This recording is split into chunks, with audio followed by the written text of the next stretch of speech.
हकी त्रिपुरानि रुवा जिबुंबाई सिपाइजला हांकर Dhanpur high secondary नकनि खलाव हकी Tripura senior women's हास्टे बेरेमनि थंमंग चेंगसावै रजाखा जाति गथार मजंगै बाराति सामुनि बिशेंति चेंगसावै रेखा central हापांनि कचाम प्रतिमंत्री प्रतिमा भूमिक लग्य तंग एमएलए बिंदु देवनाथ सिपाइजला हांकर परिषदनि सह सभापति हकी सिपाइजला हांकरनि कास्को पिंटू आइच देवाशिष भूमिक हकी त्रिपुरानि secretary tei tongba yojudalda adongrok haste beremni ob batelai mungo kaisni hangkorniagoi participate khlaijakha osalo hockey thungnai rok baibo malaikha central hapangni kacham प्रतिमंत्री प्रतिमा भूमि abo bai baksa hockey batai mungo first second third angnai rokno khok chi sai khok sni sai tei khok ba sai rangni sokar ya farjatai हकी बाताई मुंगो पुइला बाताई लेका सिपाइजला हांकर by खुआई একটা বাঁকা একটা stick দিয়ে hockey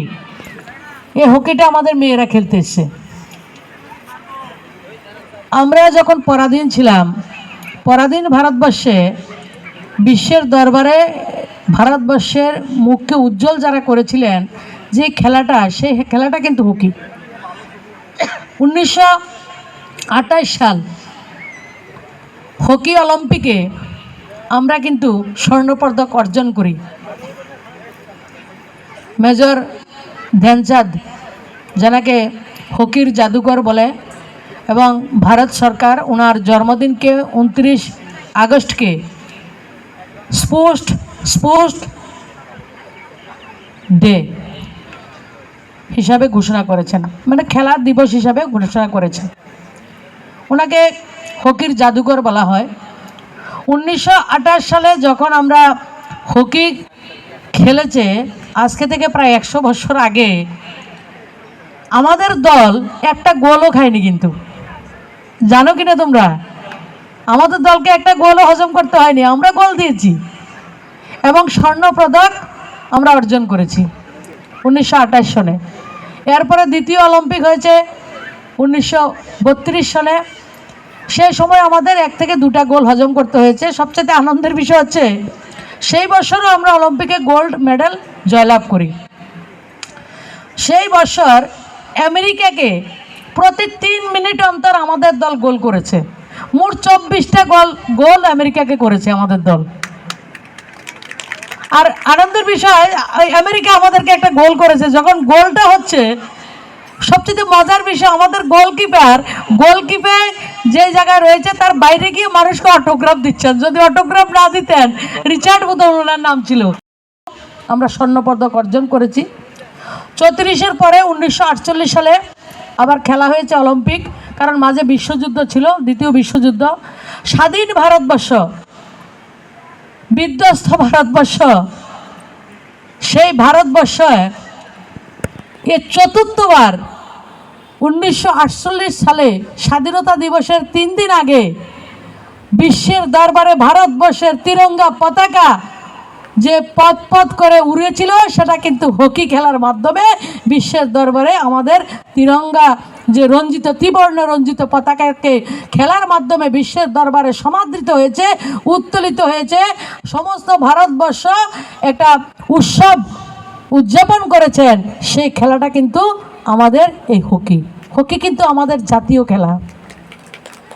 চতুর্থবার 52 সালে, 56 সালে আমরা কিন্তু 6 বার এক নাগারে বিশ্বকে শাসন করেছি আমরা হকি দিয়ে। 1960 সালে সপ্তমবারে আমরা পরাজিত হয়েছি পাকিস্তানের কাছে। আবার দুইবার 1980 সনে লাস্ট আমরা হকিতে, মানে 8 বার গোল্ড, এবং বিশ্বকে 1980 সন পর্যন্ত আমরা হকিতে 1 নম্বর ছিলাম বিশ্বতে। 1983 সনে আমরা ক্রিকেটে বিশ্বকাপ অর্জন করি। হচ্ছে ফুটবল নিচে যাচ্ছে না, সব ধরনের খেলাধুলার দরকার। এক একজনের ছেলে মেয়ে এক একটা খেলাতে তার রুচি রয়েছে। সেই হকি, মেয়েদের হকি 1972 সালে থেকে শুরু হয় এবং আমরা 1982 সালে যখন দিল্লিতে এশিয়াড হয়, তখন কিন্তু আমাদের মেয়েরা অংশগ্রহণ করেছিল এবং আমাদের মেয়েরাও হকি খেলাতে পদক জয় করছেন। এবং আমরা 2024-ও লাস্ট আমরা পদক ছেলেদের মধ্যে আমরা জয় করেছি। হকি আমাদের জাতীয় খেলা, আমাদের গর্বের খেলা, এবং স্বাধীন ভারতবর্ষে প্রথম যদি আমাদেরকে কেউ আনন্দ দিয়ে থাকে, বিশ্বের দরবারে আমাদেরকে রিকগনাইজ করে থাকে, হকি আমাদেরকে রিকগনাইজ করেছে। এবং 1936 সালে জার্মানিকে হারিয়ে আমরা যখন হকিতে জিতলাম, যে মেজর ধ্যানচাঁদকে হিটলার বলেছিলেন যে তুমি জার্মানির নাগরিকত্ব নাও, জার্মানির সঙ্গে জার্মানি দলে থেকে উনি হকি খেলো, তোমাকে আমরা কর্নেলের মর্যাদা দিয়ে আর্মিতে যোগদান করাবো, এমন লালচ ওনাকে দিয়েছেন। অনেক কিছু ওনাকে লোভ দেখিয়েছেন। উনি বলছেন আমি হিন্দুস্তানি, আমি হিন্দুস্তানের জন্য খেলবো, আমি দেশের বাইরে গিয়ে আরও যদি বেশি কিছু আমাকে দেয়া হয় আমি যাব না, আমার দেশ সর্বোপরি। উনি যে এত ভালো খেলতেন, এবং দুই ভাই রূপকুমার, হ্যাঁ রূপ সিং ছিলেন, উনি কিন্তু খেলতেন। দুই ভাইয়ে কিন্তু এক টুর্নামেন্টে, তো এক বিশ্বকাপে ওরা দুই ভাইয়ে সবচেয়ে বেশি গোল করেছে, বোধহয় 25টা গোল করেছে, একজনে 13টা একজনে 12টা। 39 গোলের মধ্যে দুই ভাই করেছে 25টা গোল একটা বিশ্বকাপে 1936 সালে। ওনার যে স্টিকটা, হকি স্টিকটাকে পরীক্ষা করা হয়েছে, এটার মধ্যে কি আছে, কোনো ম্যাগনেট আছে না কোনো জাদু করা আছে, সেগুলি লক্ষ্য করা হয়েছে। সেই ব্যবস্থা ছিল না, সেই জায়গায় আমাদের হকিকে উনি এক মাত্রায় পৌঁছে দিয়ে গেছেন। আজকে আমরা ওনাকে স্মরণ করে এবং খেলোয়াড় সুলভ মনোভাব নিয়ে আমরা খেলবো। খেলাধুলা যে কোনো সময়, যে কোনো সমাজের খেলাধুলা এবং গান বাজনা, সাংস্কৃতিক অনুষ্ঠান এবং সাংস্কৃতিক চর্চা এবং খেলাধুলা সমাজকে সমৃদ্ধ করতে পারে। বিশেষ করে আমাদের যুব সমাজকে সবচেয়ে বিপদগামী থেকে রক্ষা করার যদি কোনো উপায় থাকে, সেটা হচ্ছে খেলাধুলা এবং গান বাজনা, সাংস্কৃতিক অনুষ্ঠান। আমরা আন্তর্জাতিক যোগা দিবস আমরা উদযাপন করব, এবং আনন্দের বিষয় বিশ্বকে আমরা যোগা উপহার দিয়েছি। ভারতবর্ষের ধরোহর, আবার অনাদি অনন্তকাল থেকে আমাদের যে ঋষি পরম্পরা, সেই পরম্পরা থেকে আমাদের যে যোগা, এবং যোগা মানুষকে সুস্থ রাখার জন্য সবচেয়ে বড় অবলম্বন, আজকে সমস্ত বিশ্ব সেটাকে স্বীকার করছে। সে যোগা দিবস হচ্ছে, এবং খেলাধুলার সঙ্গে যোগার একটা বিশাল সম্পর্ক রয়েছে, আমরা সম্পৃক্ত রয়েছে, সেই জায়গাটা আমরা রয়েছি। এবং আমরা সবাই খেলাকে উপভোগ করতে এসেছি। আমরা আজকে সিপাহীজলা এবং খোয়াই ডিস্ট্রিক্টের একটা ম্যাচ আমরা উপভোগ করব।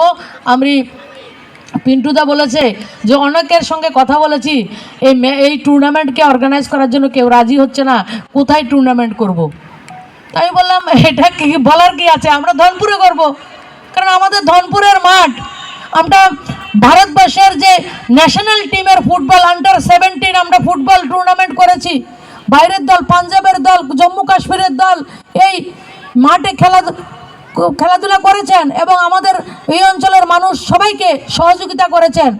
আপনারা যেভাবে বিগত দিনে বড় টিমের খেলাকে সহযোগিতা করেছেন, আমার অত্র অঞ্চলের যারা রয়েছেন শুধু নাগরিকবৃন্দ সবাইকে বলবো, আপনাদের ছেলে মেয়েদেরকে নিয়ে বিকালবেলা খেলাকে উপভোগ করবেন।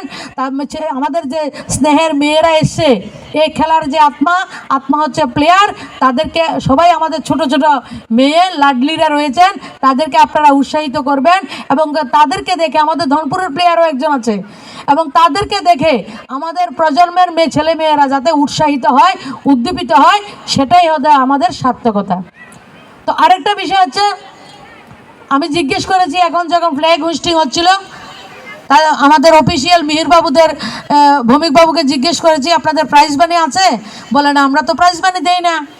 আমি কই কুষ্টির মধ্যে, ঠিকুজির মধ্যে লেখা নেই প্রাইজ মানি না দিলে কোনো অসুবিধা আছে?